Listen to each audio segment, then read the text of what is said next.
Hello friends, आपके एक बार फिर से स्वागत है सक्षम एजुकेशन चैनल पे। इस चैनल के माध्यम से हम स्टैंडर्ड कॉस्टिंग का रिवीजन कर रहे थे। आइए अब हम आगे देखते हैं। हमने इससे पहली वीडियो में अपना क्वेश्चन नंबर 12 तक क्वेश्चन नंबर 22 तक अच्छी तरह से देख लिया था। क्वेश्चन को अच्छी तरह से समझ लिया था हमने इससे पहली वीडियो में। कहाँ तक? क्वेश्चन नंबर 22 तक। आज हम उससे आगे करेंगे, लेकिन सबसे पहले हम क्या करते हैं, अपने फॉर्मूलेज को रिवाइज करते हैं। तो आइए फॉर्मूले रिवाइज करते हैं हम। तो सबसे पहला फॉर्मूला आता है आपका डायरेक्ट मटेरियल कॉस्ट का। Direct material cost variance.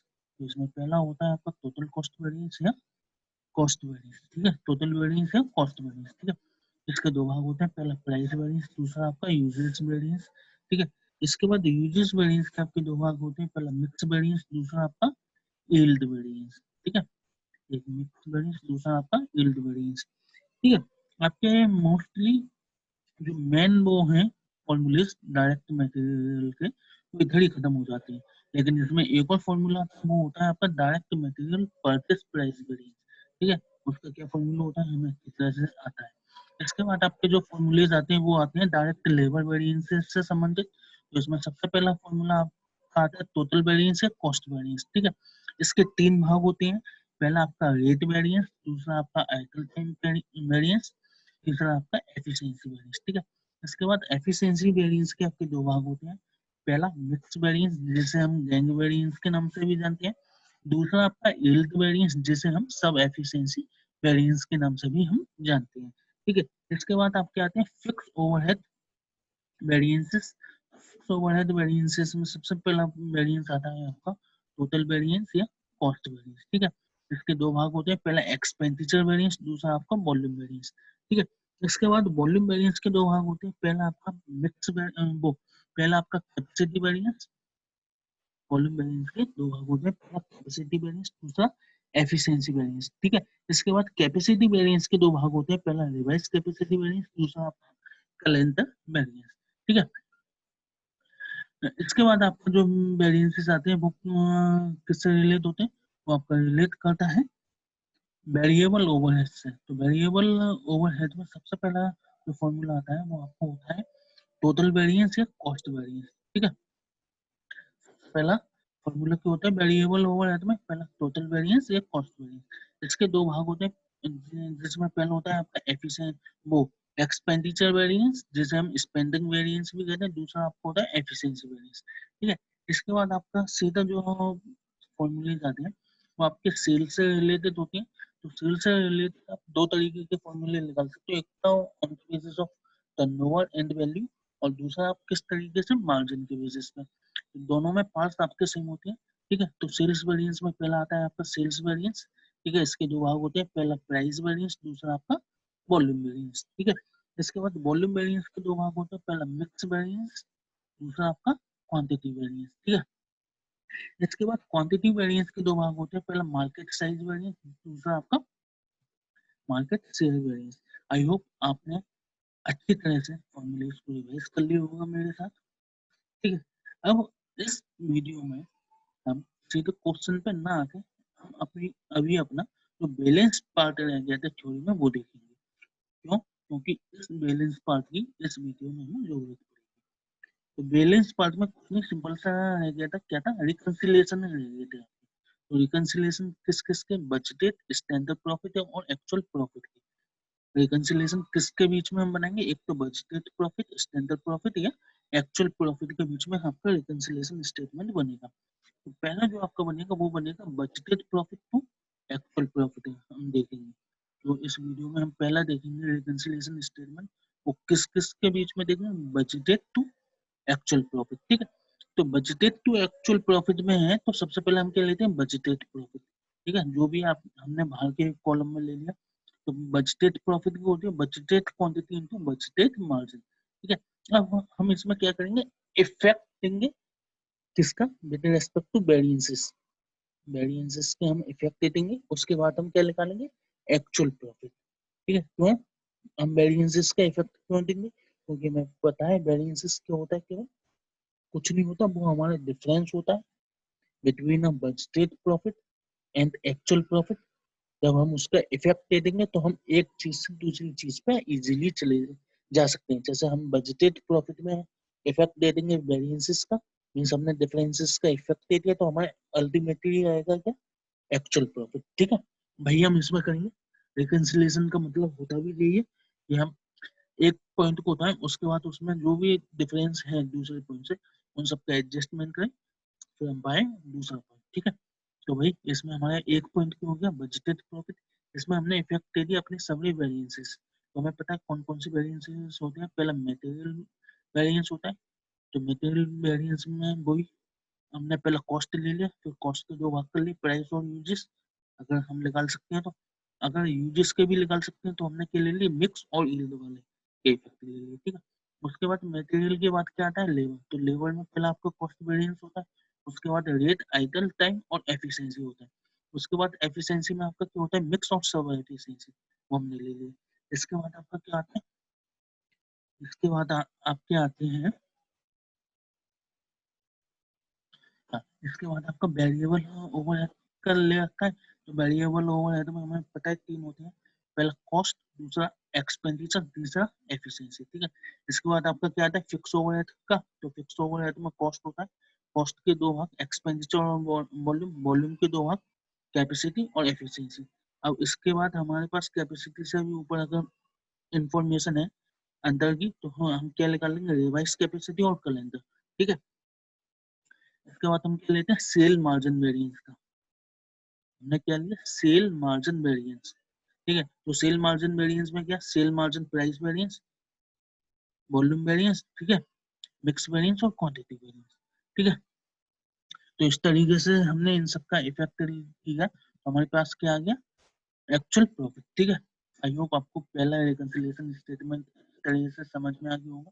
अब जो दूसरा रिकंसिलिएशन स्टेटमेंट हमने कायम में लिया, ये भी हमने लिया budgeted profit to actual profit. तो क्या लिया, बजटेड प्रॉफिट ले ली, पहले इफेक्ट दे दिया हमने वेरिएंसेस, तो मटेरियल के हमने जो वेरिएंसेस ले लिए, जो हमने लेबर की वेरिएंसेस ले ली, जितनी भी होती हैं। ठीक है, उसके बाद हमने क्या के ले लिए, वेरिएबल ओवरहेड के वेरिएंसेस, उसके बाद हमने ले लिए फिक्स ओवरहेड के वेरिएंसेस, जो हमने ले लिए फिक्स ओवरहेड के वेरिएंसेस, उसके बाद हमने क्या ले लिया, सेल कंट्रीब्यूशन वेरिएंसेस। ठीक है, सेल्स कंट्रीब्यूशन वेरिएंसेस। अब आप यहाँ पे कहोगे कि हमने ऊपर वाले और इस वाले में सेल्स वॉल्यूम वेरिएंसेस क्यों नहीं लिया, सेल्स वॉल्यूम वेरिएंसेस क्यों नहीं लिया, क्योंकि हमने ऊपर लिया था सेल मार्जिन वेरिएंस और नीचे ले लिया हमने सेल कंट्रीब्यूशन वेरिएंस। तो इसका सिंपल सा लॉजिक है, हम यहाँ पे क्या देख रहे हैं, प्रॉफिट। हम यहाँ पे क्या, किसका कंपैरिजन करें, हम कंपैरिजन कर रहे हैं प्रॉफिट का। ठीक है, तो प्रॉफिट आपका क्या होता है, प्रॉफिट आपका या तो कंट्रीब्यूशन होगा या मार्जिन होगा। ओवरऑल सेल तो आपकी इक्वल टू प्रॉफिट नहीं होती ना, प्रॉफिट क्या होती है, sale minus cost equal to profit. तो इसी माने हमने ऊपर पहले रिकंसिलिएशन में क्या देख लिया कि अगर हमारे पास मार्जिन की इंफॉर्मेशन है तो हम मार्जिन वाले फॉर्मूले यूज करेंगे, अगर हमारे पास मार्जिन की इंफॉर्मेशन नहीं है तो हम फिर कॉन्ट्रीब्यूशन वाले फॉर्मूले यूज करेंगे। ठीक है, कॉन्ट्रीब्यूशन के फॉर्मूले में आपको समझा ही चुका था जब हमने वो कंपैरिजन निकाला था, एक वीडियो में मैंने आपको बताया था, हम दोबारा बताते हैं। जो रिलेशन बताया था, तो रिलेशन में आपका क्या आया था, सिंपल सा, सेल्स, सेल्स मार्जिन वेरिएंस आपका किसके बराबर होता है, sales contribution, sales margin volume variance, sales margin volume variance किसके बराबर होता है आपका, sales contribution volume variance less fix overhead volume variance. Logical भी है, क्यों, क्योंकि मार्जिन आपका क्या होता है, कंट्रीब्यूशन लेस फिक्स। तो वही हमने कहा, यहाँ पे वॉल्यूम वेरिएंस था तो हमने भी यहाँ पे क्या ले लिया, contribution volume variance less fix overhead volume variance. ठीक है, इसलिए हमने क्या निकाला, फिर कंट्रीब्यूशन वॉल्यूम वेरिएंस क्या होता है, तो आपका सिंपल सा margin volume variance plus fix overhead volume variance होता है। ठीक है, इसके बाद क्या दे रखा था, production unit equal to sale unit for both actual और बजटेड होनी चाहिए, वो हमें जब तो हम कंपैरिजन कर पाएंगे भाई। ठीक है, उसके बाद हमने ये देखा था कि fix overhead volume variance does not arise in marginal costing.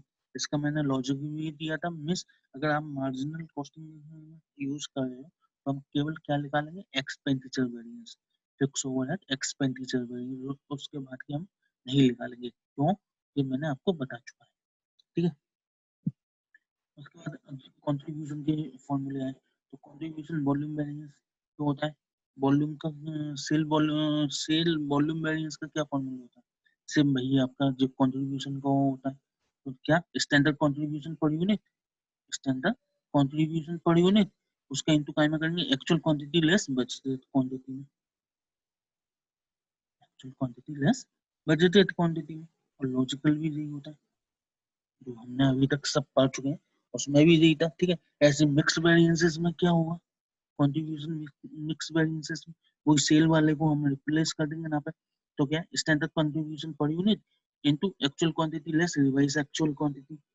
I hope आप समझ गए होंगे कि मैं कैसे कोरिलेट करवा रहा हूँ आपको। तो हमने ऊपर सेल्स के में फॉर्मूलेस देखे थे, on the basis of volume या टर्नओवर या on the basis of margin. Same as it is आपके जो क्वांटिटी के लिए भी होगी, कंट्रीब्यूशन के लिए भी होगी। केवल क्या है जहां जहाँ पे सेल टोटल सेल या आपका मार्जिन का अमाउंट आ रहा था, नाम आ रहा था आपका, जहां जहाँ पे आपका मार्जिन लिखा हुआ था या सेल लिखा हुआ था, वो फॉर्मूलेस के हिसाब से रिप्लेस हो जाता है कंट्रीब्यूशन से, ठीक है। तो एज ए क्वांटिटी का हो गया standard contribution per unit into revise actual quantity minus budgeted quantity, ठीक है। अब क्या था, हमने क्या देखा था इसके बाद, रिलेशन बिटवीन, इसके बाद हमने देखा था, सॉरी, हाँ, relation between sale price variance and sale contribution price variance. जो हमें पता है क्या होता है, कोई आपका इक्वल होता है, कोई इफेक्ट नहीं आता।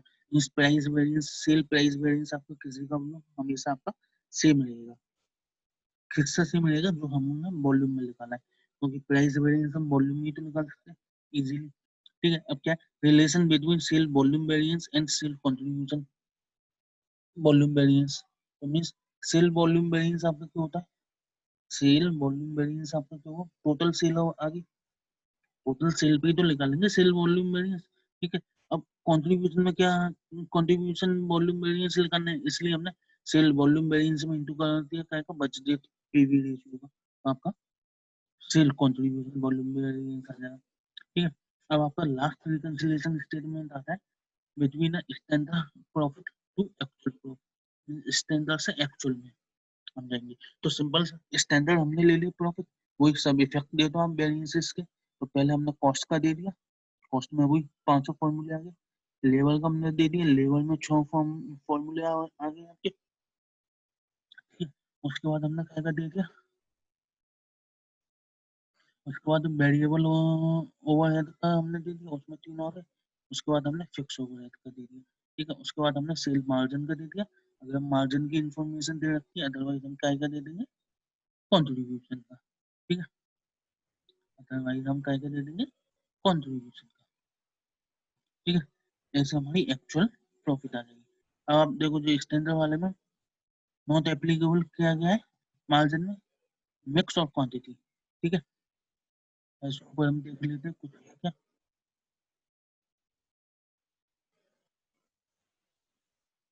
तो इसमें आपका क्या कैपेसिटी और एफिशिएंसी नहीं लिख लेगी, इसमें कैपेसिटी एफिशिएंसी नहीं लिख लेगी, बजटेड प्रॉफिट टू एक्चुअल में, क्योंकि हम कंट्रीब्यूशन निकालना है, कंट्रीब्यूशन निकालना है इसमें। आई होप आपको समझ में आ रहा होगा, ठीक है। और यहाँ पे आपका सब लिख लेगा, ठीक है। आई होप आपको तो इस तरह से समझ में आ गया होगा। अब हम आगे देखते हैं अपने, तो हम आगे अब हम आते हैं अपने सीधे क्वेश्चन पर। तो क्वेश्चन हमने नंबर हमने 22 तक कर लिए थे, आज हम उससे आगे करिए, कौन सा क्वेश्चन नंबर 23 देखेंगे आज हम। आइए क्वेश्चन नंबर 23 की तरफ बढ़ते हैं आज हम। आज की क्लास बहुत इंटरेस्टिंग होने वाली है। आई होप आपको सभी क्लासों की तरह ये क्लास भी बहुत अच्छी लगे। आप लोगों के प्रयासों की वजह से मेरा चैनल बहुत सही तरीके से चल रहा है अभी तक। आई होप आगे भी ये ऐसे ही चलता है। क्वेश्चन नंबर 23 बहुत ही इंपॉर्टेंट क्वेश्चन है, इसे इम्पोर्टेंट मार्क कर लीजिए, क्योंकि अगर ऐसा कोई क्वेश्चन आ गया इन एग्जाम, मैं गारंटी के संग कह सकता हूँ कि 95% बच्चे छोड़ जाएंगे। 95 बच्चे स्टूडेंट्स छोड़ जाएंगे। क्यों? तो आइए आप देखते हैं। क्वेश्चन नंबर 23, प्रॉब्लम नंबर आपकी 23 है। एक कंपनी प्रोड्यूस कर रही है प्रोडक्ट एक्स, ठीक है, यूजिंग रॉ मटेरियल ए और बी। ठीक है, एक कंपनी एक प्रोडक्ट को बनाने के लिए दो रॉ मटेरियल यूज करती है। ठीक है, तो स्टैंडर्ड मिक्स, अब इसका स्टैंडर्ड मिक्स दे रखा है किसका, ए और बी का, क्या इस 1:1 मीन्स जितना आपका ए लगेगा उतना ही बी लगेगा। एंड द स्टैंडर्ड लॉस आपका दे रखा है इस 10% ऑफ द आउटपुट। और इसे मिस प्रोडक्ट एक्स को बनाने के लिए हमें 10% का लॉस होगा। ये स्टैंडर्ड डाटा आपको दे रखा है। अब डाटा, अब रॉ मटेरियल ए और रॉ मटेरियल बी के बारे में आपको इन्फॉर्मेशन दे रखी है और टोटल की इन्फॉर्मेशन दे रखी है।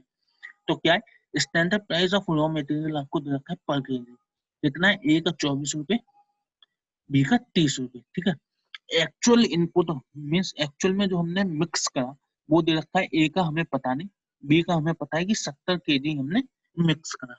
ठीक है, एक्चुअल आउटपुट हमें नहीं पता कि कितना निकल गया है, जी हमें भी कैलकुलेट करना है। मीन्स अभी तक हमें actual input of A calculate करना है, एक्चुअल आउटपुट हमें कैलकुलेट करना है। ठीक है, अब क्या एक्चुअल प्राइस आपको दे रखी है पर केजी, ए के लिए आपको 30 रुपये, बी की हमें पता नहीं है। मीन्स ए में आपको क्या दे रखा है, एक्चुअल प्राइस दे रखी है, तो एक्चुअल इनपुट क्वांटिटी नहीं पता। ऐसे बी में आपको इनपुट क्वांटिटी भी पता है तो आपको प्राइस नहीं पता। ठीक है, अब क्या स्टैंडर्ड इनपुट क्वांटिटी आपको दोनों में से किसी की नहीं पता। ठीक है, मीन्स लेकिन हमें स्टैंडर्ड प्राइस दोनों की पता है। ठीक है, अब इसमें जो है यील्ड वेरिएंस मीन्स सब यूजेस वेरिएंस हम जिसे कहते हैं, यील्ड वेरिएंस आपका क्या है जब मटेरियल की बात कर रहे हैं। ठीक है, तो मटेरियल यील्ड वेरिएंस जो है आपका वो 270 एडवर्स है ओवरऑल। मीन्स जो ओवरऑल दे रखा है, मीन्स सेकंड वाला फॉर्मूला हम यूज करेंगे, सेकंड वाला फॉर्मूला यूज करेंगे। तो यील्ड वेरिएंस आपका कब आता है, यूजेस के दो भाग होते हैं, एक मिक्स दूसरा यील्ड। तो इसका सेकंड फॉर्मूला आपका क्या होता है, average standard price per unit of standard mix into into हम क्या करते हैं, standard quantity minus actual quantity. ठीक है, उसके हिसाब से हमने जो 270 आ रखा है। ऐसे मिक्स वेरिएंस हमें नहीं पता, लेकिन हमें ओवरऑल बताना है, मींस सेकंड वाला फॉर्मूला यूज करना होगा। यूजेस वेरिएंस हमें तीनों को ही बतानी है कि क्या क्या यूजेस वेरिएंस थे। ऐसे प्राइस वेरिएंस हमें तीनों की बतानी है। ठीक है, अब कॉस्ट वेरिएंस आपको बता रखा है कि प्रोडक्ट ए, वो मटेरियल ए का तो 0 है, means standard cost equal to आपकी क्या है, एक्चुअल कॉस्ट। और बी का हमें नहीं पता, लेकिन ओवरऑल हमें पता है कि 1300 है, ओवरऑल हमें पता है 1300 एडवर्स है। तो मींस हम बी की इजीली निकाल सकते हैं, बी की हम इजीली निकाल सकते हैं, कितनी आ जाएगी, 1300 एडवर्स। क्यों? क्योंकि ओवरऑल तो आपकी प्रोडक्ट ए प्लस प्रोडक्ट वो material A plus material B की कर गई आई होगी, ए की हमें पता है तो बैलेंस में हम बी की निकाल लेंगे। ओके, अब क्या है आपका रिक्वायरमेंट में, क्या complete the missing information indicated by question mark, जो आपको जैसे क्वेश्चन मार्क में देखते हैं, और based on the data given means आपका सिंपल इतना सा क्वेश्चन है, आपने देखा कितना क्वेश्चन है, केवल इतना सा क्वेश्चन है और इसमें आपको सब इंफॉर्मेशन लिखनी है। तो अगर हम आपके पास जो इंफॉर्मेशन उसके हिसाब से हम फॉर्मूले पुटअप करें तो क्या लिखेगा, करके देखते हैं। मटेरियल ए की हमें कॉस्ट वेरिएंस दे रखा है, कॉस्ट वेरिएंस हमें पता है standard quantity, standard cost minus actual cost होती है। ठीक है, तो ए में स्टैंडर्ड कॉस्ट निकाल सकते हैं, नहीं निकाल सकते, क्यों? क्योंकि हमारे पास स्टैंडर्ड क्वांटिटी नहीं है। ठीक है, less actual cost, actual cost निकाल सकते हैं, नहीं निकाल सकते, तो क्योंकि हमारे पास एक्चुअल क्वांटिटी नहीं है। ठीक है, ऐसे बी में निकाल सकते हैं, नहीं निकाल सकते दोनों चीज। क्यों? क्योंकि एक में हमारे पास एक्चुअल प्राइस नहीं है, दूसरे में हमारे पास क्या नहीं है, एक्चुअल वो standard quantity. Means cost variance से अभी कोई फर्क नहीं पड़ेगा। यील्ड वेरिएंस का फॉर्मूला आपका क्या होता है? Average standard price per unit of actual mix. तो average standard price per unit of actual mix हमें पता है? नहीं पता। नहीं पता। क्यों नहीं पता? क्योंकि हमारे पास स्टैंडर्ड क्वांटिटी ही नहीं है। तो हम एवरेज क्या करें? बात समझे मेरी? तो हम एवरेज क्या करें? ठीक है। और उसका इंटू काय में होता है standard quantity less actual quantity. हमारे पास नहीं एक्चुअल क्वांटिटी है, तो ये तो दुविधा की बात है। कैसे हो जी? कैसे हो? तुम इसमें सिंपल सा आप काम करिए, जितना फॉर्मूलेज हैं आपके, जितने भी आपके पास फॉर्मूलेज हैं, उसके हिसाब से आप जो जो मैक्स टू मैक्स निकाल सकते हो वो निकाल लो, क्योंकि हमें करना तो इन्हीं फॉर्मूलेज के हिसाब से करना, तो हमें जो क्वेश्चन की इंफॉर्मेशन है उसी के हिसाब से। इसीलिए हम इस टेबल से जितना ज्यादा से ज्यादा निकाल सकते हैं अपना आउटपुट, जितनी ज्यादा से ज्यादा इंफॉर्मेशन निकाल सकते हैं हम वो लिख। ठीक है। तो वही हमने कहा नहीं था। तो नीचे इसने जो बता रखा है कि ए का वेरिएंस आपका कॉस्ट वेरिएंस कितना इंच है, और ए और बी का आपका बता रखा है 1300 एडवर्स, और यील्ड वेरिएंस आपको बोथ का बता रखा है 270 एडवर्स। ठीक है। ये हमने उस जो मिसिंग टेबल थी, जो इनकम्प्लीट टेबल है इंफॉर्मेशन से, उसमें से जितनी हमारी रिलीवेंट इंफॉर्मेशन थी वो हमने उठा के सब एक जगह कर ली, जिससे हमें कंफ्यूजन ना हो। अब हमने टेबल बनाई है, क्योंकि ऊपर उस टेबल में आपको बहुत कंफ्यूजन होगा, इसलिए हमने एक इनकम्प्लीटेड टेबल बनाई। तो हमें पता है कि इनकम्प्लीटेड टेबल हमने कैसे बनाई, एक तो स्टैंडर्ड डाटा की, एक एक्चुअल डाटा की। तो हमें मटेरियल में क्या क्या चाहिए होता है? क्वांटिटी चाहिए होती है, प्राइस चाहिए होती है, और अमाउंट चाहिए होता है, क्योंकि आपके मटेरियल के फॉर्मूलेज में केवल इतना ही आता है, क्योंकि मटेरियल के फॉर्मूलेज में आपको क्या है? इतना ही आता है। ऐसे हमने एक्चुअल में निकाल दिया। ठीक है। ऐसे हमने एक्चुअल में निकाल दिया। सॉरी।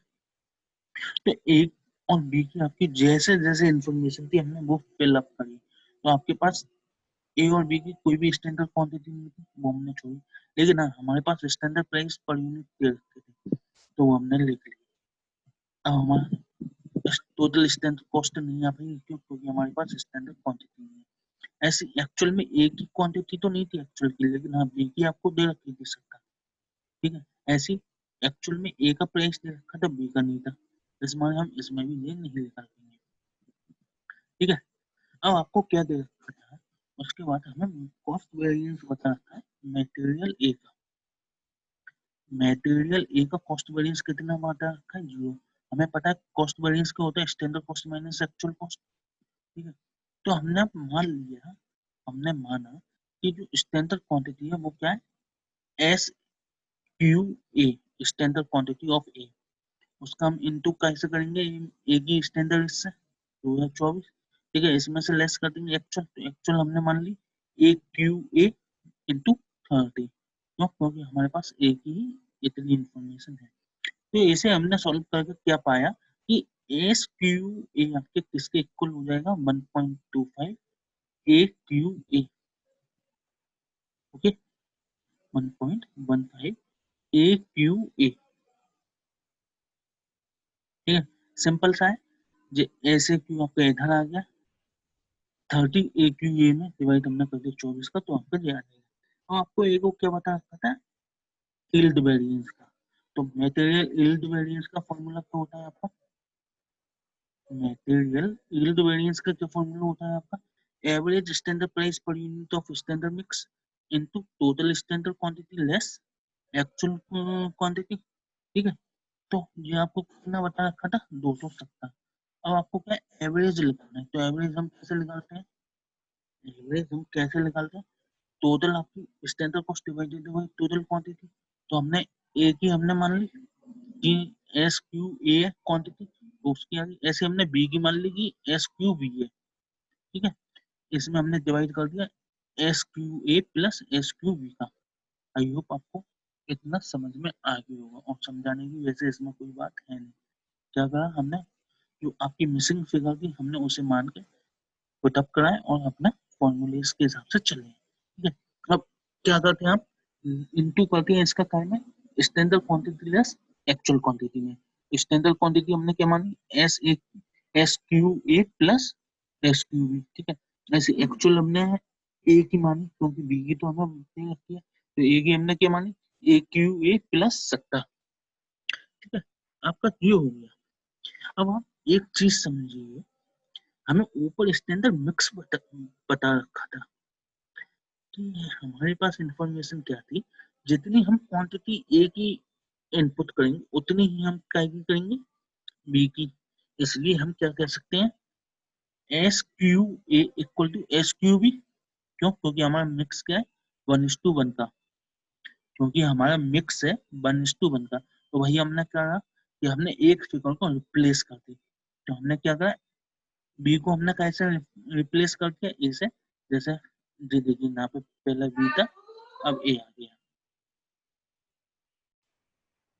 ठीक है। हमने क्वांटिटी को रिप्लेस कर दिया, जैसे यहाँ पे बी की जगह ए कर दिया, ऐसे हमने नीचे कर दिया। तो इससे हमारा क्या हुआ, जो हमने क्वांटिटी अलग अलग मानी थी अब वो एक हो गई। अब वो आपका एक ही क्वांटिटी में आ गया, अलग अलग क्वांटिटी में नहीं आया। तो उससे हमें क्या बेनिफिट होगा, उससे हमें सिंप्लीफिकेशन आ जाएगी क्वेश्चन सॉल्व करने में। ऐसे हमने यहाँ पे बी की जगह ए कर लिया, ठीक है। ये आपका एक्चुअल तो था ही, ठीक है। अब हमने इसे और सिंप्लीफाई करा, तो आपने देखो ये हमने रिप्लेस करने से क्या हुआ, जो आपका इतना बड़ा फॉर्मूला था वो एक छोटे से फॉर्मूले में समझ गया, वो एक छोटे से फॉर्मूले में समझ गया, ठीक है। ठीक है, ये हो गया आपका। इस तरीके से आपका ये आ गया, इस तरीके से आपका ये आ गया। अब जो यहाँ पे 27 कैसे आया, तो सिंपल सा 30 प्लस 24 54 हो गए। यहाँ पे जो आपका क्या आ जाएगा, 30 प्लस 24 54, एस क्यू ए आ गया, ऊपर नीचे क्या आ गया 2 एस क्यू ए, ठीक है। तो 54 को 2 से डिवाइड करेंगे तो 27 आ गया। ऐसे जो है दोनों को ऐड करके क्या आ गया 2 एस क्यू ए, लेस तो में तो जे है, इसे और सॉल्व करा तो आपका जे फॉर्मूला निकल के आ गया। आप नीचे इसे हमने और सॉल्व करा तो आपका जे आ गया। अब इसमें जे कहाँ से आया, तो सिंपल सा आप ये देखो, ऊपर हमने क्या निकाला था कॉस्ट वेरिएंस के माध्यम से, S Q A equal to आपका क्या है 1.25 ए क्यू ए। तो यहाँ पे एस क्यू ए की जगह हमने क्या रख दिया 1.25 ए क्यू ए। इससे आपकी क्या आ गई, एक्चुअल क्वांटिटी आ गई 40। इससे आपका क्या आ गया, एक्चुअल क्वांटिटी आ गई। मीन्स हमने ऊपर जो खाली फिगर थी उसमें एक फिगर हमने भर ली, ठीक है। अब ए क्यू ए का की क्वांटिटी को हमने जो ऊपर फॉर्मूला निकाला उसमें पुटअप करा, तो उससे आपका क्या आ गया, एस क्यू ए आ गया। मीन्स स्टैंडर्ड क्वांटिटी ऑफ ए हमें मिल गई, एक्चुअल क्वांटिटी ऑफ ए हमें मिल गई। जब स्टैंडर्ड क्वांटिटी ऑफ ए मिल गई तो हम स्टैंडर्ड क्वांटिटी ऑफ बी भी निकाल सकते हैं। क्यों? क्योंकि वो दोनों तो एक ही है, 1:1 में ही होती है। तो ऐसे आपका जे आ गया, ठीक है। ऐसे आपका ये आ गया। तो हमने क्या करा, जो आपकी टेबल ऊपर थी उसमें हमने फिगर पुटअप कर दी, हमें स्टैंडर्ड क्वांटिटी पता चल गई, स्टैंडर्ड प्राइस हमारे पास थी, तो ओवरऑल आपका स्टैंडर्ड अमाउंट आ गया। तो क्या हुआ, ठीक है। एक्चुअल क्वांटिटी ए की पता चल गई, बी की हमें दे रखी थी, एक्चुअल क्वांटिटी हमें ए की पता चल गई, बी की हमें दे रखी थी। और एक्चुअल प्राइस ए का दे रखा था, बी का नहीं दे रखा था, हमें ऐसे ही था, देख लेंगे। एक्चुअल प्राइस ए का दे रखा था, बी का नहीं दे रखा था। मीन्स अभी हमारे पास बी का एक्चुअल प्राइस आना अभी बाकी है, बी का एक्चुअल प्राइस आना अभी बाकी है। मीन्स अभी तक जो मैंने येलो पोर्शन कराया है वो हमने ऊपर जो अपनी टेबल बनाई थी उसमें फिलअप कर चुके हैं। अब मीन्स अभी आपको केवल जे वाला चाहिए 40 रुपये, जो कहाँ से है। तो उसके लिए सिंपल सा कुछ नहीं है, बहुत सिंपल है। हमें ओवरऑल कॉस्ट वेरिएंस पता है, तो ओवरऑल कॉस्ट वेरिएंस में एक्चुअल कॉस्ट हम लेते हैं, तो एक्चुअल कॉस्ट में एक्चुअल कॉस्ट ऑफ बी तो आई होगी कहीं ना कहीं, जब भी हमने ओवरऑल एक्चुअल कॉस्ट निकाली होगी, तो उसी चीज का हमने फायदा होता है, उसी चीज को हमने कहा ओवरऑल कॉस्ट वेरिएंस निकाल लिया। या तो आप यहाँ पे ओवरऑल कॉस्ट वेरिएंस कर लो, या आप क्या कर सकते थे, आप सिंपल सा बी का कॉस्ट वेरिएंस भी निकाल सकते थे। क्यों? क्योंकि हमने बी की कॉस्ट वेरिएंस निकाल लिया था 1300 रुपये। कैसे आया था मैं आपको बता चुका हूँ। लेकिन इनने ओवरऑल लिया तो हम ओवरऑल करके कर लेंगे। स्टैंडर्ड क्वांटिटी ले ली, एक्चुअल क्वांटिटी में हमने बी की अमाउंट मान ली ए पी वी, तो इससे आपका सॉल्व करके कितना आ गया 40। उस 40 को हमने क्या करा, फिलअप कर दिया इधर। ठीक है, तो मीन्स इससे आपकी जो इंफॉर्मेशन हमें चाहिए थी वो सब हमारे पास अब फिलअप हो गई, वो सब हमारे पास इंफॉर्मेशन फिलअप हो गई। तो अब हम ऊपर क्वेश्चन की रिक्वायरमेंट में जाते हैं कि हमने क्या क्या फिलअप कर लिया क्वेश्चन में। ठीक है, तो आइए मैं आपको दिखाता हूँ जो फिलअप कर लिया होगा उसमें से मैं जो येलो जो पोर्शन है उसे डिलीट करूंगा। देखो, एक्चुअल हमने प्राइस निकाल लिया, एक्चुअल इनपुट निकाल लिया, स्टैंडर्ड क्वांटिटी हमने निकाल ली दोनों की भी। ठीक है, एक्चुअल प्राइस हमने बी का निकाल दिया। ठीक है, हमने ये निकाल दिया। अब आपके पास क्या है, एक हमें यूजेस वेरिएंस बताना है, एक हमें प्राइस वेरिएंस बताना है। इतने से जितनी अभी हमारे पास इंफॉर्मेशन हमने कलेक्ट करी नीचे उतने से हम इजीली निकाल सकते हैं। तो बस सिंपल सा क्या करते हैं, जो मैं हमेशा ऐसा कहता है, फॉर्मूला लिखो उसमें फिगर करो आंसर पाओ। तो वही हमने करा, हमें क्या बताना था, प्राइस वेरिएंस। तो प्राइस वेरिएंस सिंपल सा हमने फॉर्मूला लिखा क्या, standard cost of actual quantity less actual cost, means क्या हो गया, standard price minus actual price into actual quantity. तो वही हमने ए की उस हिसाब से निकाल ली, उसी हिसाब से हमने बी की निकाल ली। ठीक है, और ओवरऑल भी बताना तो हमने ओवरऑल दोनों को ऐड करके निकाल ली। ऐसे यूजेस, यूजेस का क्या होता है, standard quantity minus actual quantity into standard price, वही फिलअप का आंसर पाया। ठीक है, और ओवरऑल हमने निकाल लिया। ठीक है, कॉस्ट वेरिएंस हम निकाल चुके थे उसको, लेकिन हमने दोबारा निकाल लिया, तो दोबारा निकालना कोई नहीं है दिक्कत, स्टैंडर्ड कॉस्ट में। ठीक है, तो हमने जो कॉस्ट वेरिएंस भी निकाल लिया, तो वही ए का 0 आएगा और बी का आपका 1300 एडवर्स। जैसे टोटल कॉस्ट वेरिएंस आपका कितना आएगा, 1300 एडवर्स। ठीक है, अब ऊपर जाके देखते हैं और हमें क्या क्या निकालना है, क्या क्या इन्फॉर्मेशन चाहिए। क्वेश्चन की रिक्वायरमेंट की तरफ हम बढ़ते हैं।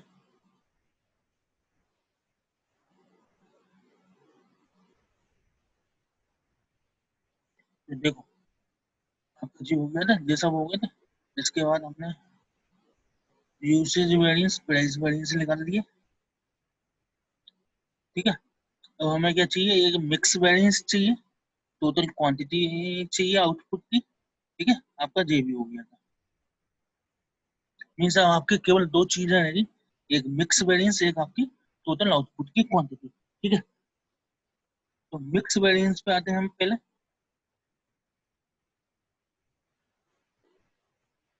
हम्म, हम्म, हम्म,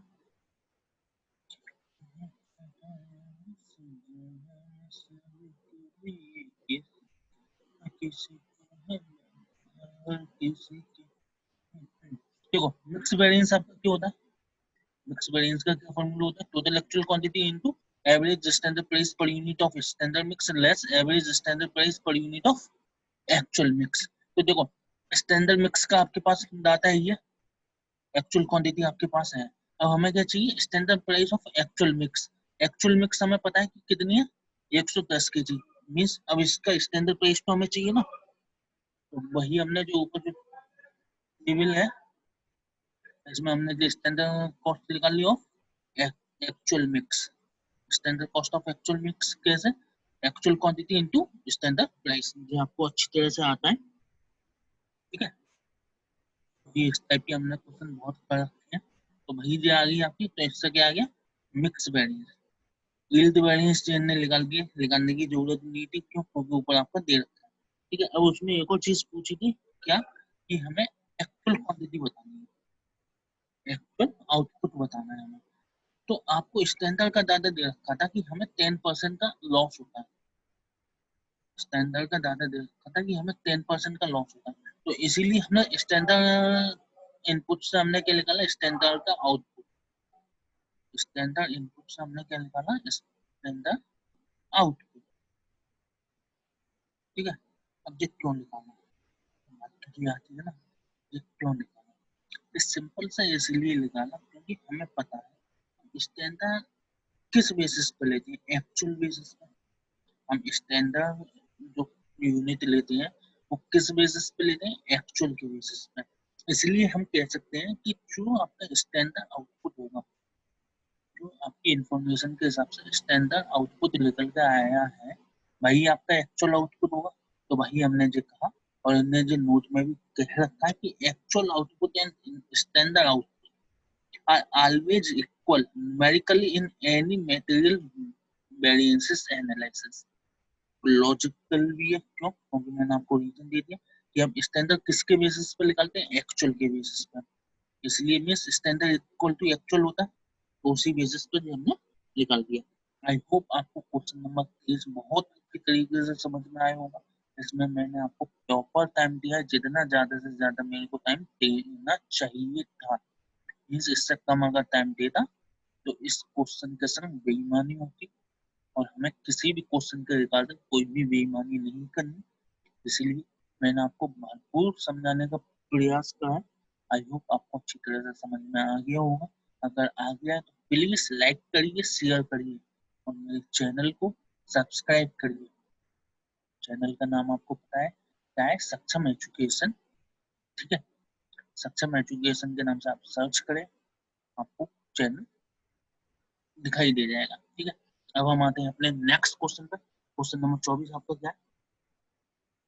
world wide limited is engaged in marketing of wide range of consumer goods। ठीक है, MNOPR the zonal sales officer for your zones। ठीक है, मीन्स एक कंपनी है जिसके 4 जोन है, मीन्स वो चारों तरफ अपना काम करती है, और हर एक पेटेक जोन के लिए उसने एक एक आदमी को अपॉइंट कर रखा है।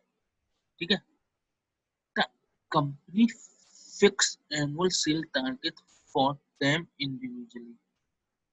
ठीक है, और कंपनी ने जो कहा है, फिक्स कर रखा है कि सेल टारगेट की हर एक एम्प्लॉय को अपना इतना मिनिमम मिनिमम टारगेट पूरा करना है।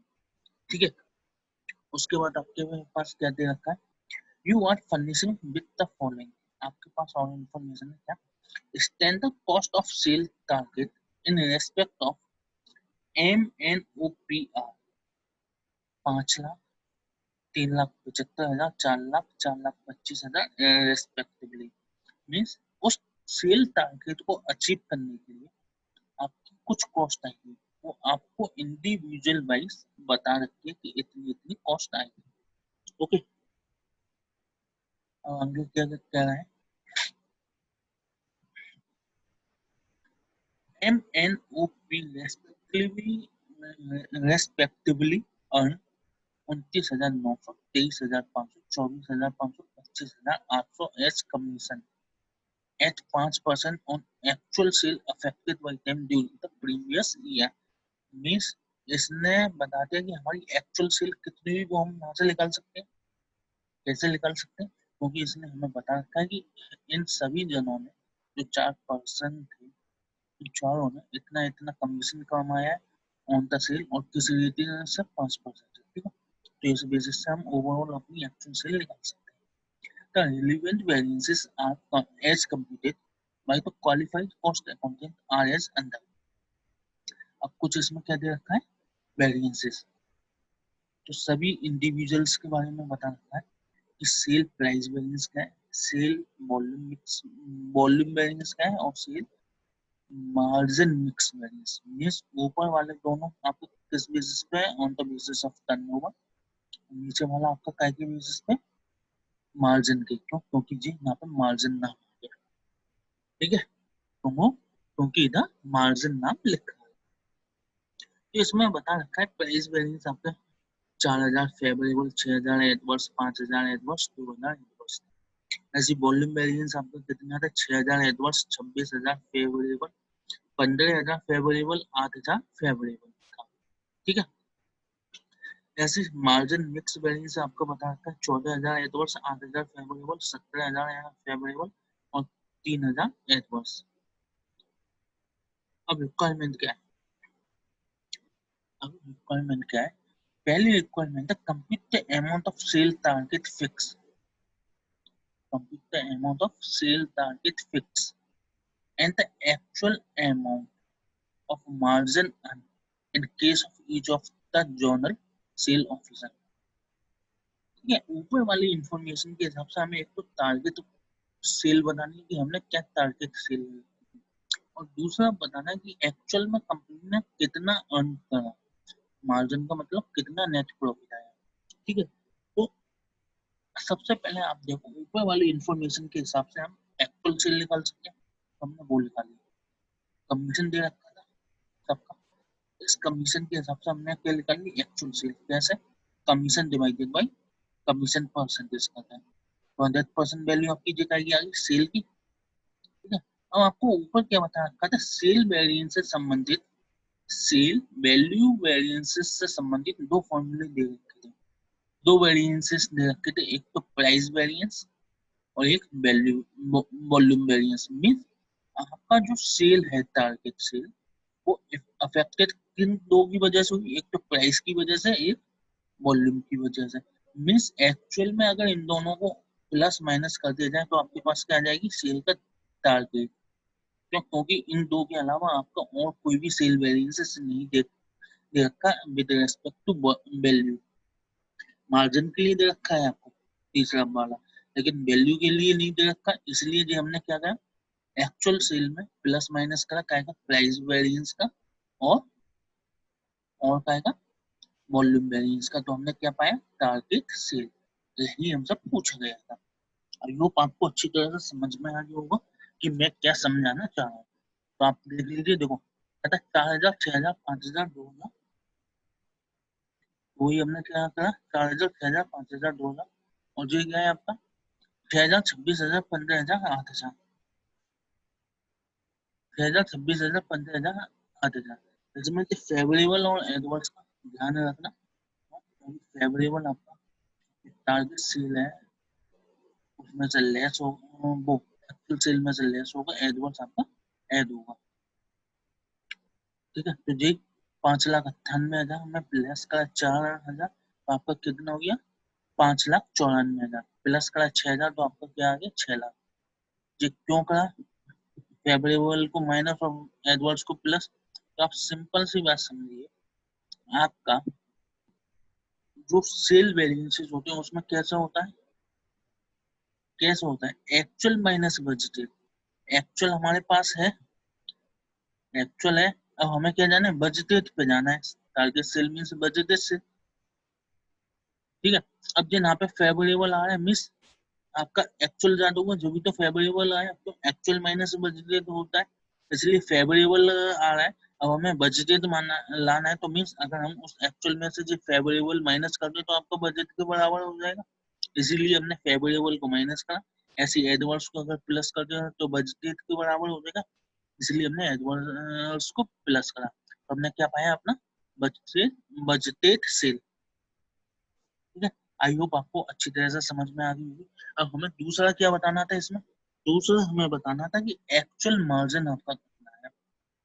हमें क्या बताना था, एक्चुअल मार्जिन। तो आप देखिए बजटेड सेल आपकी आ गई। ठीक है, आपके पास बजटेड सेल आ गई, और हमें पता है कि भाई साहब हमारे पास जो स्टैंडर्ड कुछ कॉस्ट आएगी विद रेस्पेक्ट टू 30 डिविजनल या 30 इंडिविजुअल, वो आपके ऊपर दे रखी थी क्या, कि इस टारगेट को अचीव करने के लिए हमारी जो कॉस्ट आएगी, तो वो हमने जो ले ली। ठीक है, तो हमारे पास क्या आ गया, अब ये हमारे पास आ गया कि बजटेड आपके पास जो है वो जे प्रॉफिट आएगी, बजटेड प्रॉफिट आपके पास जे आएगी। ठीक है, बजटेड प्रॉफिट आपके पास जे आएगी। ठीक है, अब इसमें आपको ऊपर क्या दे रखा था, एक तो मार्जिन मिक्स वेरिएंस दे रखा था, मार्जिन मिक्स वेरिएंस दे रखा था आपको। ठीक है, मार्जिन मिक्स वेरिएंस दे रखा था, तो वो आपको क्या दे रखा था, वो हमने लिख लिया। अब इसमें भले ही थे ऊपर एक रखा था मार्जिन से संबंधित, लेकिन थे कितने, दो। क्यों? क्योंकि प्राइस वेरिएंस आपका भले ही मार्जिन में हो या वॉल्यूम में हो, वैल्यू में हो, होता तो सेम है, इसीलिए हमने जब प्राइस वेरिएंस और ले लिए थे तो हमने क्या पाया पाया कि एक्चुअल में आपके पास कि एक्चुअल में कि एक्चुअल में आपके पास क्या क्या प्रॉफिट आई, तो वो हमारी जे आई। ठीक है, तो वो हमारी जे आई। आई होप आपको अच्छी तरह से समझ में आ रही होगी कि कि मैं आपको क्या समझाना चाह रहा हूँ। ठीक है, प्लस माइनस करना आपको अच्छी तरह से आती है और वो मैंने आपको समझा ही दिया, वो मैंने आपको अच्छी तरह से समझा ही दिया। अब आप सीधी बात से समझिए, हमने जे क्यों करा, इतना इतना तामझाम क्यों करा एक्चुअल प्रॉफिट को लाने के लिए, वो भी तो समझिए। तो वो सिंपल सा समझिए, हमने जे क्या निकाली, टारगेट सेल निकाली और हमारे पास स्टैंडर्ड कॉस्ट दे रखी थी, ना कि एक्चुअल कॉस्ट।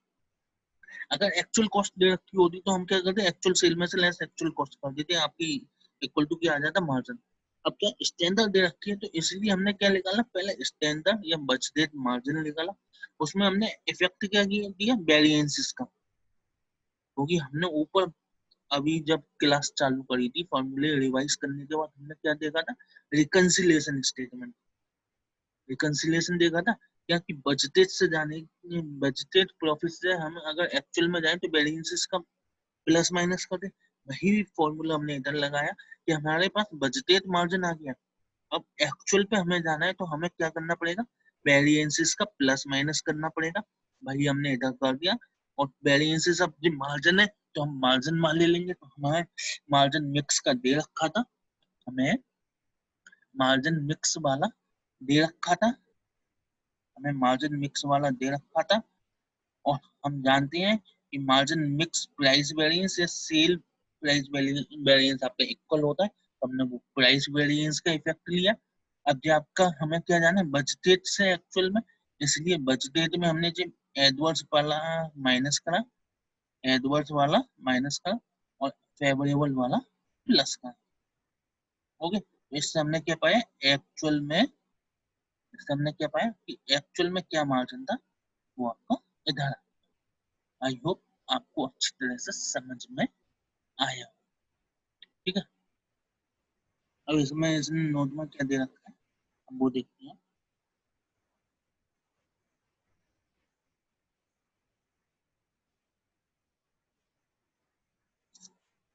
नोट में इसमें सिंपल सा कुछ है, since no information has been given, since no information has been given काय के बारे में, about sale margin quantity variance.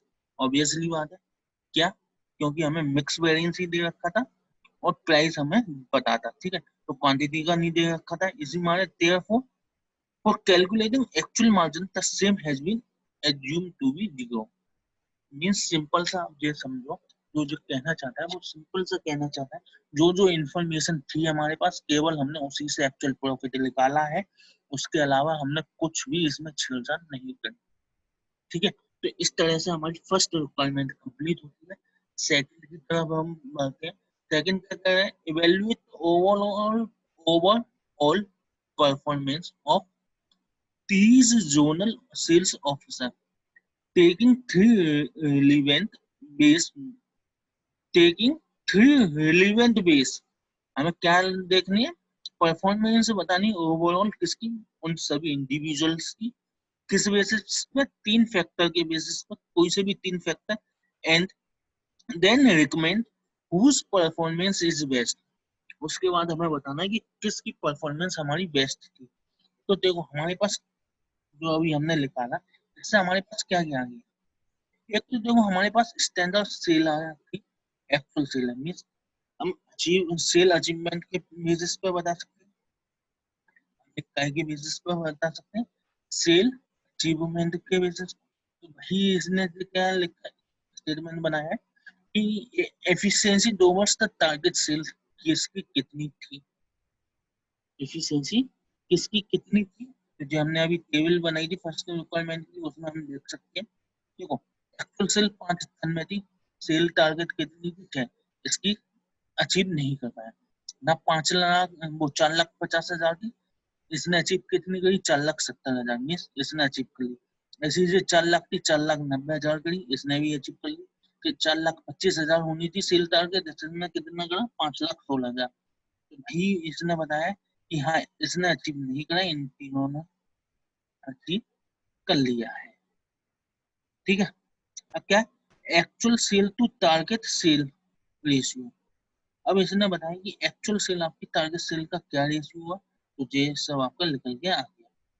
कैसे निकल गया, सिंपल सा, एक्चुअल डिवाइडेड बाय टारगेट आपको आ जाए, करके देख ले। जैसे हम सेकंड वाले का निकल लें, 4,70,000 डिवाइडेड बाई कितने, 4,50,000, तो कितना आ गया, 104%। तो वही आपका जो आया नीचे, 104.44 वही हमारा आ गया। ठीक है, तो एक तो आपका क्या हो गया, फर्स्ट बेसिस हो गया आपका ये, हमने टारगेट सेल अचीव करी या नहीं, उस बेसिस पर हमने रैंक दे दी, क्योंकि हमें बेस्ट बताना है तो हमने रैंक देनी पड़ेगी कौन की बेस्ट परफॉर्मेंस है। अब दूसरा हमने क्या लिया, मार्जिन अप्रोच। मार्जिन अप्रोच क्या क्या है, किसने कितना कमाया, तो परफॉर्मेंस हम क्या किस बेसिस पर बताएंगे। एक तो उसने अपना टर्नओवर पूरा करा या नहीं, टारगेट पूरा करा या नहीं, दूसरा उसके टारगेट से हमें कितना प्रॉफिट आया। तो वही बचती वाली हमने ले लिया, 90,000 का होना चाहिए था, इसमें 77,000 का, इसमें 92,000 का, इसमें 80,000 का, इसमें 80,000 का, कहाँ से आया, जो बजटेड वाला आ गया। ठीक है, तो इस हिसाब से हमने ले ली रैंक। ठीक है, अब पिछली हमने क्या ले ली, और इंफॉर्मेशन के हिसाब से मार्जिन बेसिस सेल, हमने क्या निकाला, एक तो बजटेड मार्जिन का सेल टारगेट के हिसाब से रेशियो निकाला कि कितने कितने परसेंट हमें अचीव करना था, और हमने क्या करा कि एक्चुअल में हमने देखा कि एक्चुअल में प्रॉफिट हमारे कितनी परसेंट निकल गई, तो उसके कंपैरिजन से हमने क्या निकाल लिया, रैंक। उसके कंपैरिजन से हमने क्या निकाल ली, रैंक। ठीक है, तो कैसे निकाली, ये फर्स्ट आ गई, ये फर्स्ट आ गई, ये सेकंड आ गई, ये थर्ड आ गई, ये फोर्थ आ गई। ठीक है, तो an analysis on performance for for sale for journal sale officer based on these factor, based on three base factor, the performance of officer who is the best। क्यों best है, वो आपको कौन सा है, वो आपका जी है, वो इसमें है कि इसमें सेकंड है, इसमें फर्स्ट, और फर्स्ट यहाँ पे क्या थी, fourth first three, second fourth three, means consistency नहीं है, किसी की कुछ है किसी की कुछ है, लेकिन होगी आपकी एक कंसिस्टेंसी, हाँ वो पहले से या तो दूसरे पे ज्यादा, इससे ज्यादा नहीं गिरता हूँ। ठीक है, आई होप आपको अच्छी तरह से क्वेश्चन नंबर 24 समझ में आ गया होगा। ठीक है, अब क्या factor contributing to change in profit, change in profit आपकी कैसे होती है हमें वो बताना है। तो मीन्स फैक्टर कंट्रीब्यूटिंग का मीन्स इसमें क्या बनेगा, रिकंसिलिएशन स्टेटमेंट कहीं ना कहीं बनने के चांसेस हैं, बनने के चांसेस हैं। ठीक है, तो क्या 25th आपकी problem, the working result of Gems Limited for two corresponding year are as shown, amount रखा है, ये 2012 का डाटा है, जो आपका 2013 का अमाउंट टाइम है इन अ लैख। इस चीज को याद रखना कि ये अमाउंट आपका जो है इन अ लैख में है। ठीक है, अब आपको जो सेल बता रखी है 600, 770, ऐसी कॉस्ट ऑफ सेल बता रखी है, direct material, direct wages and variable overhead कितनी, फिक्स ओवरहेड कितनी, कितनी 300, 200, 324, 180, 206। ठीक है, 180, 206, ऐसी 80, 150 और 40, 90। ठीक है, ये आपका सब हो गया। आपका क्या रखा है, इन ईयर 2013, जो आपका जो बाद वाला ईयर है, there has been an increase in selling price by 10%। Means G 770 जो आपका है सेल प्राइस, ये क्या है 10% इफेक्ट लेने के बाद आएगा, इफेक्ट है प्राइस इंक्रीज का। ठीक है, मींस प्राइस वेरिएंस आपका कितना है 10% का। Following are the details of material consumption and utilizations. Consumption and utilization of direct labor hour during the 2 years आपकी में सब कुछ कंजम्पशन वगैरह के बारे में दिखाता है। जैसे मैं सिंपल सा बताता है 2012 और 2013 में डायरेक्ट मटेरियल जो हमने कंज्यूम करा वो 5 लाख और 5,40,000 करा। ऐसे लेबर आवर हमने कितने कंज्यूम करे 75 लाख और 80 लाख। ठीक है, अब क्या कह रहा है आंका आपकी रिक्वायरमेंट है आपकी क्या है, taking year 2012 as base year, means जो आपका पहला वाला है ये हमें बेस ईयर के हिसाब से लेना है और एनालाइज द वेरिएंसेस ऑफ 2013। ठीक है, उस मींस 2012 को बेस लेकर 2013 की हमें वेरिएंसेस बताना है and also work out the amount which each variances has committed to change in profit. ठीक है, मींस एक हमें रिकंसिलिएशन स्टेटमेंट भी बनाकर दिखाना है। उसके बाद क्या है, find out the break even sale for the both year. उसके बाद क्या, calculate the percentage increase in selling price in 2013 that would be needed over to sale value of year 2013 to earn margin of safety 45%, तो हम बाद में देखेंगे। पहला आपका क्या था रिक्वायरमेंट, पहले आपकी सिंपल से रिक्वायरमेंट है कि 2012 को हमें बेस ईयर लेना है, 2013 के एनालिसिस बताने हैं कि आपके क्या क्या वेरिएंसेस आए और उसके बाद हमें एक रिकंसिलिएशन स्टेटमेंट बनाना है। अब वही हमने रिकंसिलिएशन स्टेटमेंट बना लिया जो कि फैक्टर स्विंग करते हैं कंट्रीब्यूशन चेंज इन प्रॉफिट में। ठीक है, तो वही फेवरेबल और एडवर्स का ले लिया, फॉर्मेट हमें पता है। ठीक है, तो आपका जो सेल को हमें क्या लेना है 2012 को। ठीक है, तो मीन्स वो क्या हो गया आपके एक बजटेड हो गया, वो आपका क्या हो गया एक बजटेड पॉइंट हो गया। तो भैया हमने 2013 के लिए आपका बजट क्या है, 2013 के लिए आपका बजट क्या आया या क्या आना चाहिए, क्या आया या क्या आना चाहिए वो हमें देखना है। तो बजट सेल इन 2013 हमने बनाई, एक्चुअल सेल इन 2013 इज 110 रुपए, 10 बजटेड सेल आपकी 100 होनी चाहिए। इफ एक्चुअल सेल 1 रुपए तो आपकी 100 अपॉन 110 होनी चाहिए। ठीक है, अब ऐसे इफ एक्चुअल सेल आपकी कितनी है 770 लाख। ठीक है, देन बजटेड सेल आपकी कितनी होगी, अगर हम 770 लाख रुपए की एक्चुअल सेल करते हैं तो आपकी बजटेड सेल कितनी होगी, हमने वो निकाल ली। ठीक है, तो वो आ गई आपकी 700, वो आ गई आपकी कितनी 700 होनी चाहिए। ठीक है, अब दूसरा क्या निकाला हमने, budgeted figure of direct material, direct wages and variable overhead work out on the basis of percentage of sale in 2013। ठीक है, अब हम ये निकालेंगे, ये क्या करें हमने पहले क्या निकाला सेल निकाला, अब हम क्या निकालेंगे बाकी की चीज भी तो निकालेंगे। तो हमने देखा 2012 में, क्योंकि हमें क्या है बेस ईयर कैसे लेना है 2012 को, इसलिए 2013 में जो हम बजट बनाएंगे वो किसके बेसिस पर बनाएंगे 2012 के बेसिस पर। तो वही हम कर रहे हैं कि 2012 में डायरेक्ट मटेरियल आपका कितना लगा था, 300 लगा था, कितने की सेल पे 600 की पे, मींस 50%। इसलिए बजटेड फिगर क्या हो जाएगी 2013 के लिए, वो हो जाएगी 700 का 50%। क्यों, क्योंकि आपकी बजटेड सेल कितनी आई 700। ठीक है, ऐसे direct wages and variable overhead का हमने निकाला कि 180 खर्च हुए थे कितने पे 600 पे, मींस 30%। तो इस साल के लिए बजट आपका कितना हो गया 210 लाख। ठीक है, 210 लाख। ठीक है, तो हम क्या करेंगे statement of figuring extra figures extracted from working result of company. तो अब सिंपल सी ये फिगर बना रहा है एक, हमने एक टेबल बनाई सिंपल से आपके साथ, कि टेबल क्या बनाई कि हमारे पास 2012 में क्या था एक्चुअल में और 2013 में हमारे पास क्या है और बजटेड हमारा क्या होना था, बजटेड आपका क्या होना चाहिए था, तो इससे क्या वेरिएंसेस आएंगे।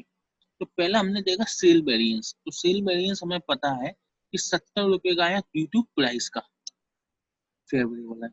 डायरेक्ट मटेरियल में ऊपर से पता है ऊपर से हमने निकाल ली, एक्चुअल हमें बता रखी है, बजटेड हमने निकाल ली, एक्चुअल हमें बता रखी है। ठीक है, तो इसका हमने देख लिया कि डायरेक्ट मटेरियल में आपका 26 रुपये फेवरेबल आएगा। ऐसे direct wages and variable overhead का हमने निकाल लिया, इसमें क्या है 4 रुपये फेवरेबल। तो टोटल वेरिएंस वेरिएबल कॉस्ट आपकी कितनी आ गई, 30 रुपये फेवरेबल आ गई। उसमें कॉन्ट्रीब्यूशन हमने निकाल लिया 100 रुपये फेवरेबल का, फिक्स ओवरहेड निकाल लिया हमने, इसमें कितने आया, जो आपका 70 रुपये फेवरेबल एडवर्स आया, 70 रुपये एडवर्स आया।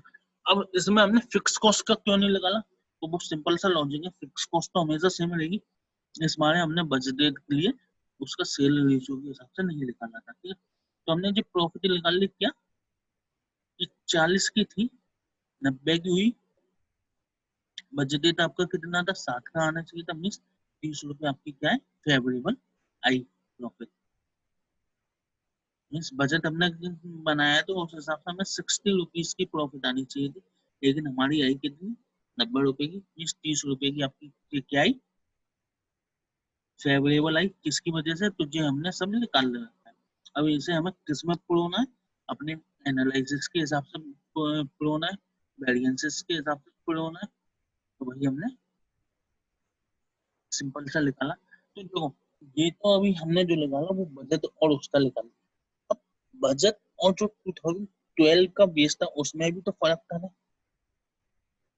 उसमें क्या फर्क था, उसमें सिंपल सा जे आप देखो, उसमें सिंपल सा आप देखो, वो ये फर्क था, मैं आपको दिखा दूं एक बार।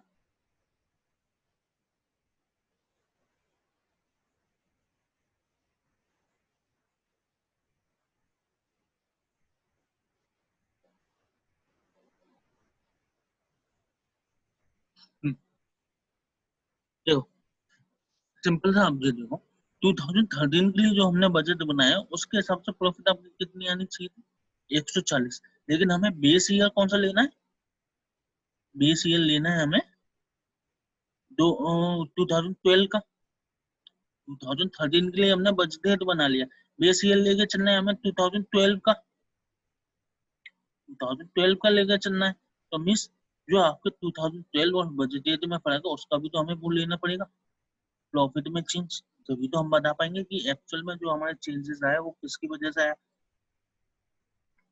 क्योंकि जो हमें चेंज इन प्रॉफिट बतानी वो किस किस के बीच में बतानी, वो 2013 और 2012 के बीच में, इसलिए हमने 2013 और 2012 के बीच में जो चेंजेस आए वो हमने लिए, तो वही हमने बताया।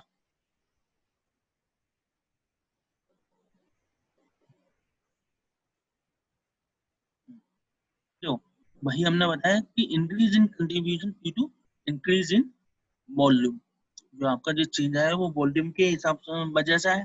तो क्या हुआ आपका ये सिंपल सा हुआ कि हमें 140 बजट में आने चाहिए थे, और एक्चुअल में आपके कितने आए थे 2012 में, वो था 120 का, वो आपका कितने का था 120 का, ये देख लीजिए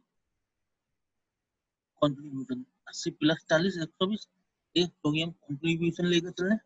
ठीक है, तो हमने एक पे बता दिया कि जो आपका जो प्रॉफिट में चेंज आया वो 20 रुपए का चेंज आया, किसकी वजह से, तो हमने चेंज हुआ वॉल्यूम में। ठीक है, उसके बाद 70 रुपए का चेंज आया आपका किसकी वजह से, प्राइस वेरिएंस के हिसाब से, कैसे आया, क्योंकि 10% का आपका प्राइस चेंज हुआ। उसके बाद आपके इफेक्ट है क्या, मेटेरियल के, उसके बाद आपके इफेक्ट क्या है, मेटेरियल के, तो ये कहाँ से आया, सिंपल सा, जैसे अभी हमने कैलकुलेट करा था ना,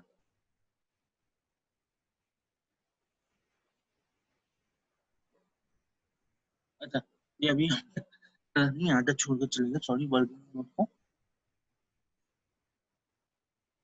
तो पहले हम मटेरियल वगैरह को देख रहे हैं, तो वो हमने सब निकाल लिया। अब क्या है, हमें ओवरऑल कॉस्ट का पता है कि कितना कॉस्ट का वेरिएंस आएगा, कॉस्ट की वजह से कितना आएगा, ये हमें पता है ना,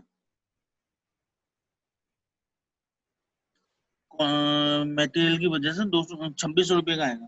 ठीक है, 26 लाख का आएगा, तो इसमें मटेरियल में आपका क्या क्या आता है, एक तो ज्यादा ऑफ मटेरियल वेरिएंस में आपका क्या काय काय की वजह से आ सकते हैं, एक तो आपका प्राइस की वजह से आ सकता है मटेरियल में, एक यूजेस का आ सकता है। यूजेस के अंदर हम कर नहीं सकते, क्यों? क्योंकि हमारे पास सुफिशियंट इंफॉर्मेशन नहीं है, और या कह लो केवल एक ही प्रोडक्ट हम यूज कर रहे हैं, रॉ मटेरियल हम एक ही यूज करें इस माने, ठीक है। तो अब हमारे पास जो है, हमें एप्पल बता रखी थी कि हमें 54 लाख, ये हमें 54 लाख यूज करनी थी। रेट आपकी पर मेट्रिक निकल आएगी ओवरऑल से, अगर हम डिवाइड कर देंगे तो। ओवरऑल आपकी कॉस्ट कितनी दे रखी है? 324, 324 डिवाइडेड बाई 54 कर देंगे तो कितनी आ गई? 1 लाख। कहीं पर मिस मिस पेंटिंग है, यहाँ पर पेंटिंग नहीं है बुक्स में, पेपर छपाई नहीं है, प्रिंटिंग नहीं है, तो देखते हैं एक मिनट।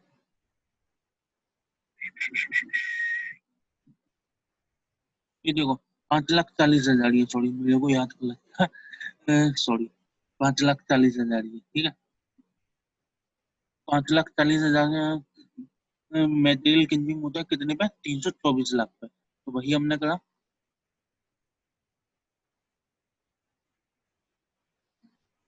हमने क्या करा, वो आ गया जी 5,40,000 आपका 324 होता है, मीन्स पर मैट्रिक आपकी रेट आ गई 60 रुपए की। पर मैट्रिक आपकी एक्चुअल में रेट आ गई। और हमें स्टैंडर्ड चाहिए, स्टैंडर्ड में आप सिंपल सा देखिए, स्टैंडर्ड के लिए स्टैंडर्ड के लिए आप सिंपल सा देखिए, क्या देखिए, देखो एक तो हमें स्टैंडर्ड रेट पता है कितनी है, वो कैसे पता है? वो हमें ऊपर पता रखी थी कि 3 लाख आएगी कितने मेट्रिक टन पे? 5 लाख पे।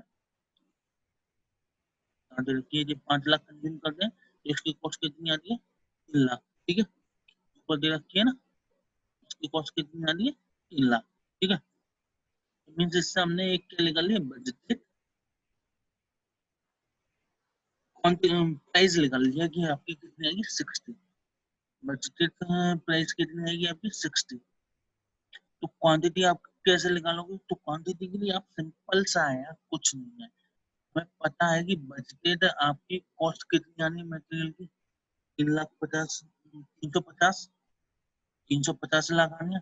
350 में अगर हम बजटेड प्राइस का डिवाइड करते हैं, स्टैंडर्ड प्राइस का डिवाइड करते हैं, तो हमारे पास स्टैंडर्ड क्वांटिटी आ जाएगी। वही हमने करा। अब हमारे पास फॉर्मूलेस के हिसाब से प्रॉपर इंफॉर्मेशन है, तो उसी से हमने देखा कि प्राइस वेरिएंस आपका नहीं आएगा। क्यों? क्योंकि हमारा बजटेड और वो सेम है। तो जो आपका क्या आएगा, केवल यूजेस वेरिएंस का डिफरेंस आ गया कितने का? 26 का। फॉर्मूलेस आपको याद है सबको अच्छी तरह से, पुट अप करना है केवल, ठीक है। तो आपका जो आ गया टाइम है मटेरियल का। ऐसे हमने क्या करा, लेबर का, डायरेक्ट लेबर और ओवरहेड का हमने कहा सिंपल सा। 80 लाख आपको दे रखे हैं, जे भी आपको दे रखा है, रेट हमने पर उसकी निकालनी, ठीक है। जे आपकी कहाँ से होट के आ गया? जे आपका बजटेड से होट के आ गया, हमने बजट बनाया था, ये रहा 2,02,10 का, जे आपका बजट इससे होट के आ गया। रेट आपकी सेम वैसी निकाली जैसे हमने मटेरियल की निकाली, और वही रेट का डिवाइड कर दिया ओवरऑल कॉस्ट में, तो आपका क्या आ गया? स्टैंडर्ड आवर आ गया। अब इससे हम क्या निकाल लेंगे? रेट वेरिएंसेस निकाल लेंगे और एफिशिएंसी वेरिएंसेस निकाल लेंगे। इससे हम क्या निकाल लेंगे? रेट वेरिएंसेस और एफिशिएंसी वेरिएंसेस। फॉर्मूलेज आपको पता ही है, फॉर्मूलेज में इंफॉर्मेशन पुट अप करो केवल, इंफॉर्मेशन आपके पास ऊपर पूरी आई चुकी है, और आप अपना आंसर पाए, ठीक है। तो हमारे पास सब वेरिएंसेस पता है, कौन सा वेरिएंसेस किसकी वजह से आया। अब हमें केवल एक टेबल बनानी है, तो यूजेस वेरिएंस हमने देख लिया था। ऐसे हमने मटेरियल प्राइस वेरिएंस देख लिया, ले लाएंगे, ठीक है। लेबर का रेट वेरिएंस देख लिया, और एफिशिएंसी हमने वेरिएंस देख लिया नीचे से, ठीक है। फिक्स ओवरहेड का हम ऊपर निकाल ही चुके थे जब हमने बजट बनाया था। तो ओवरऑल हमें चेंज इन प्रॉफिट पता चली, तो miss net change in profit आपका कितना आ गया? 50। नेट चेंज इन प्रॉफिट कितना है? 50। और वही ये आपका एक्चुअल में है। 90 माइनस 40 इक्वल टू 50। ठीक है, तो दोबारा से मैं समझा दे रहा हूँ। पहले पोर्शन में आपसे क्या पूछा गया था, सिंपल सा पॉइंट, कुछ नहीं है, टेंशन नहीं लेने का, फ्री रहने का, कि हमें 2012 का बेस लेना है, वो हमने ले लिया था, और उसके हिसाब से हमें एनालिसिस करनी थी 2013 की वेरिएंसेस बताने के लिए। तो मीन्स 2013 का पहले हमने 2012 के हिसाब से क्या बनाया, बजट कैसे बनाया हमने देख लिया था। सेल हमने किसके हिसाब से ली, 2013 की एक्चुअल के हिसाब से हमने कन्वर्ट करी बजट में। कैसे, 770 की एक्चुअल में सेल हुई थी, 10% आपका प्रॉफिट उसका प्राइस का बढ़ गया, तो मीन्स हमने बजट कितने का रखा, 700 का। उसके बाद डायरेक्ट कॉस्ट जो भी थी वो हमने किस बेसिस पर ली, 2012 को, 2012 के हिसाब से ही तो ली, कि हमने देखा कि 2012 में वो सभी कॉस्ट कितने परसेंट की थी on the basis of sale. तो उसी परसेंट के हिसाब से हमने 2013 का जो बजट बना रही थी उससे पर लागू का कॉस्ट निकाल ली 2013 की। उससे 2013 का आपका क्या आ गया, ओवरऑल प्रॉफिट भी आ गया। ठीक है, तो ठीक है, ओवरऑल प्रॉफिट भी आ गया। तो वेरिएंसेस का भी हमने देख लिया कैसे निकालना है। नीचे हमने वेरिएंसेस की प्रॉपर इंफॉर्मेशन निकाली कि जो जो हमें चाहिए, जैसे मटेरियल में हमें स्टैंडर्ड क्वांटिटी चाहिए थी, वो हमारे पास नहीं थी, तो वो हमने कैसे निकाली, कि हमें ओवरऑल बजट पता है कि हम जो कॉस्ट लगाएंगे मटेरियल पर वो इतनी लगेगी जितनी भी थी। ठीक है, हम ईयर कौन सा बेस में ले रहे हैं, 2012 का, इसलिए 2012 की हम रेट ले लेंगे, स्टैंडर्ड स्टैंडर्ड रेट ले लेंगे मटेरियल से रिलेटेड, कि हम स्टैंडर्ड जो मटेरियल कॉस्ट है वो इतनी आनी चाहिए पर यूनिट की। ओवरऑल कॉस्ट में डिवाइड कर दो तो आपकी क्या आ जाएगी, आपकी ओवरऑल स्टैंडर्ड मटेरियल आ जाएगा, कि इतनी यूनिट या इतनी केजी को होना चाहिए। ठीक है, ऐसे हमने लेवल वगैरह में करा। उसके बाद हमने वेरिएंसेस निकाले, क्योंकि हमारे पास प्रॉपर इंफॉर्मेशन हो गई थी। और हमने क्या बना दी, हमसे क्या पूछा गया था, देखो चेंज इन टेबल बताना है, तो चेंज इन टेबल हमने बता दी है रिकंसिलिएशन के माध्यम से। ठीक है, अब दूसरी रिक्वायरमेंट क्या थी, कि ब्रेक इवन सेल बतानी है, तो ब्रेक इवन का फॉर्मूला लगाओ, कॉस्ट डिवाइडेड बाई कंट्रीब्यूशन कर दो, तो आपका इन यूनिट में आ जाएगा, इनटू उसमें कर देना सेल प्राइस पर यूनिट का, तो आपका वो आ जाएगा इन सेल वैल्यू। अब यहाँ पे प्राइस पर यूनिट हमें नहीं पता, इसी माने हमने क्या करा, पीवी रेशियो को डिवाइड कर दिया, तो आपकी क्या आ गई, तो आपका क्या आ गया, break even point in a sale value. ठीक है, ऐसे 2013 का कर दिया हमने। ठीक है, ये मेरे को समझाने को आपको जरूरत नहीं है, क्योंकि आपको अच्छी तरह से आता है, बहुत बार कर चुके हैं।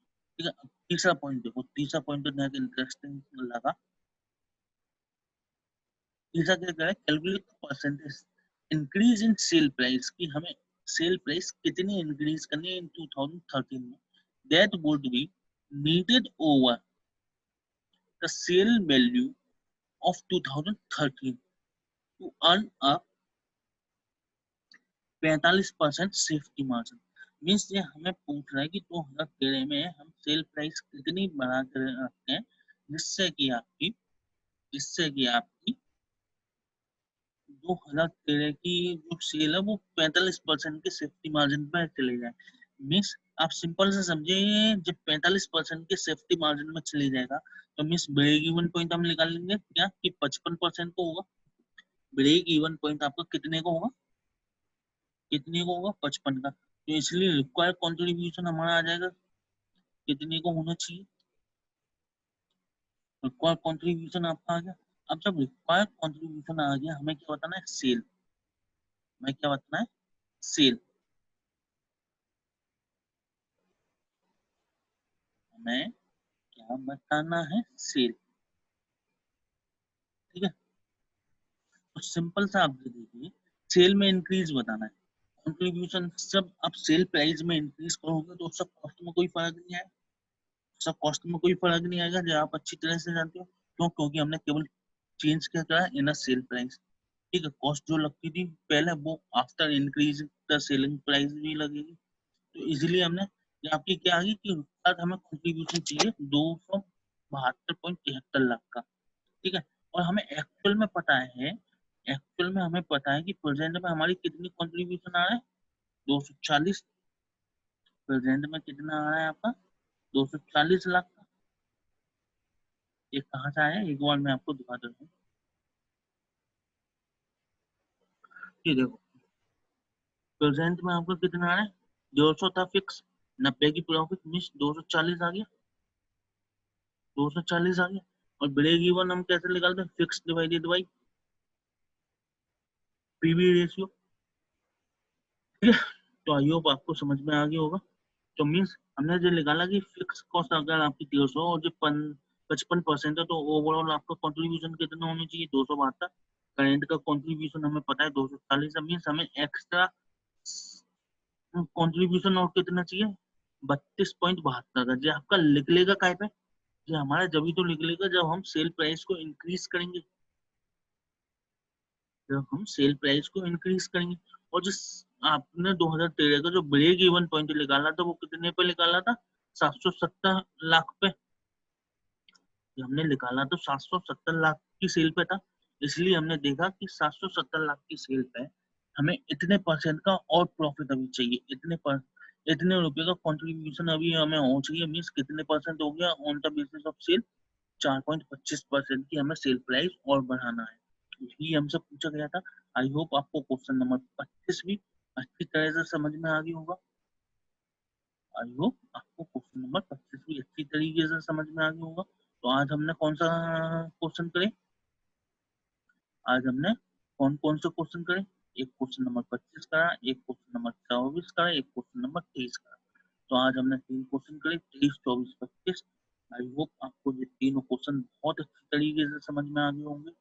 आपको दोबारा देखने की मैं उम्मीद करता हूँ जरूरत नहीं पड़ेगी। ठीक है, अगर जरूरत पड़े तो आप एक और बार वीडियो देख लेना, उसके बाद कतई आपको जरूरत नहीं पड़ेगी।